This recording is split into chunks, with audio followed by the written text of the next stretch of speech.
On Tuesday, voters in Georgia's 14th congressional district will go to the polls to choose a replacement for one-time MAGA firebrand Marjorie Taylor Greene.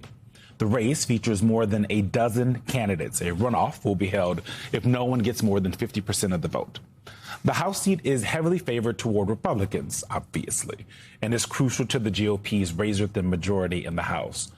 But with so many Republicans on the ballot, a Democratic upset is not out of the question completely. Our next guest, Greg Bluestein of the Atlanta Journal-Constitution, wrote last month, interviews with more than a dozen Republicans across the district show a party on edge, worried that Georgia's fast-moving contest, voter fatigue, lingering unease over Trump, and most of all, a fractured GOP field and a strong Democratic contender could put even this seat at risk.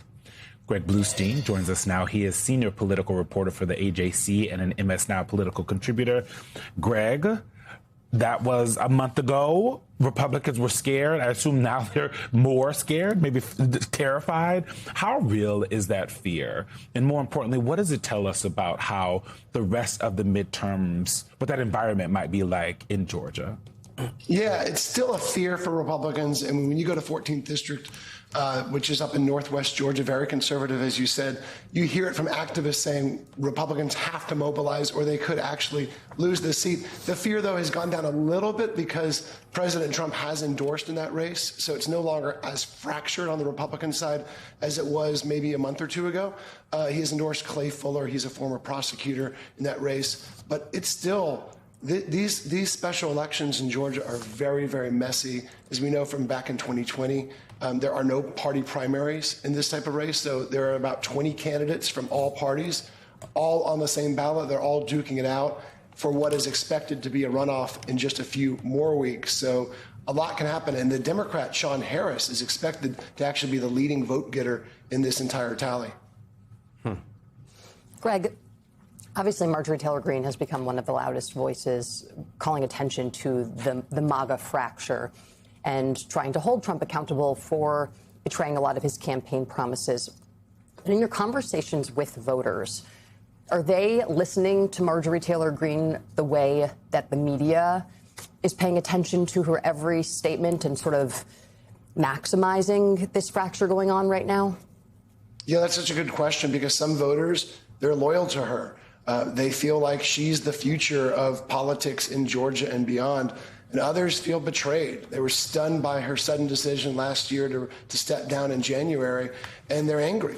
They feel like she betrayed Donald Trump. And so there's a deep strain of Trump loyalty, but there's also a desire for more of a maverick from some of the voters there. And that's what's going to really define this special election. It's an early test of Donald Trump's influence in Georgia because, of course, he backed Clay Fuller, and there's no guarantee that his preferred candidate is going to win. These are very unpredictable races, but it's also a sort of an identity test for Republicans up in Northwest Georgia. Do they want another maverick? Do Republicans in Georgia want another Marjorie Taylor Greene, or do they want someone more conventional? Greg, speaking this unpredictable race. Is it even possible that the Democrat in this race, Sean Harris, could maybe eke this out? I want to read something from USA Today with the headline, "Lone Democrat in Georgia election wears bulletproof vest. He's still running." Sean Harris, a retired brigadier general and cattle rancher in Northwest Georgia, ran against Greene in 24, taking home more than 30% of the vote. His race was one of the most successful by a Democrat in recent memory. Does he have I know this is a red district, a ruby red district, but given the political climate and what we've seen over the last year, does he actually have a shot? Yeah, this is why Republicans are scared, because he ran in 2024. He got the most votes of any Democrat in the history of the 14th district, and then he never really stopped running. So he's already had, long before Marjorie Taylor Greene announced she was going to step down, he had his campaign apparatus still going. He has his signs everywhere. He has a big office in the sort of the center of the district in Rome, Georgia. So he's still out there campaigning. He's a retired U.S. Army officer who's also, refused entreaties to switch sides and switch to the GOP. So he has a sort of, he has his own conservative streak that could appeal to swing voters. And he's saying basically to voters, give me a chance. If you don't like what I've got over the next few months, turn me out of office, but give me a chance. Let me show you what I can do if I'm elected. Greg, I want to zoom past this race a little bit in Georgia. But Jon Ossoff, the senator who's running for re-election, he has been seen as the most vulnerable senator. He's the one Democratic senator running in a state that Donald Trump won in 2024. We like to read tea leaves. So on Tuesday, and maybe, I guess it depends if we have a runoff here, but on Tuesday, what are you going to be watching to see whether or not Jon Ossoff's chances in Georgia are easier or harder after this race? Yeah, look, the Democratic turnout is going to be essential. These are already low profile, low turnout affairs. It's a special election. There's a lot of voters up in Northwest Georgia who don't really know it's even happening.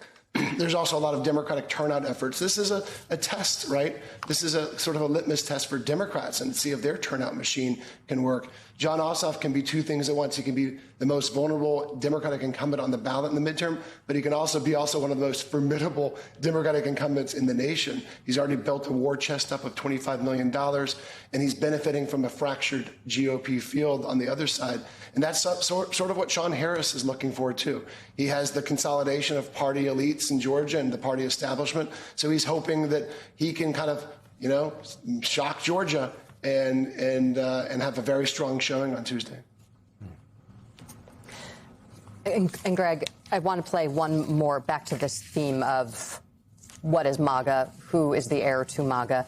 I think this is a soundbite of Marjorie Taylor Greene talking about Tucker Carlson in 2028. It's a graphic. She tweeted, she posted, "I support Tucker. Trump doesn't even know what MAGA is anymore and turned it into MAGA. Trump is not America first. He's donor first. Tucker would beat Trump if he ran for president, and Trump tried to violate the Constitution and tried to run again for a third term." What have you heard in your reporting about what Marjorie Taylor Greene's endgame and objectives are here? Because obviously in Washington, there's a lot of speculation that she's trying to set herself up for 2028. Now she's somehow endorsing Tucker Carlson. What do you make of that? Yeah, she's been kind of across the map, right? She said things that have invigorated Democrats, anti-Trump, and she said things that would invigorate the far right, anti-Trump as well. The question is looming large over Georgia politics here as well. We know she wanted to run for governor. We know she wanted to run for U.S. Senate. We know she was blocked from both those. So her 2028 ambitions are still very much alive. Greg Bluestein, our Georgia expert, thanks so much for joining us this morning. Thank you.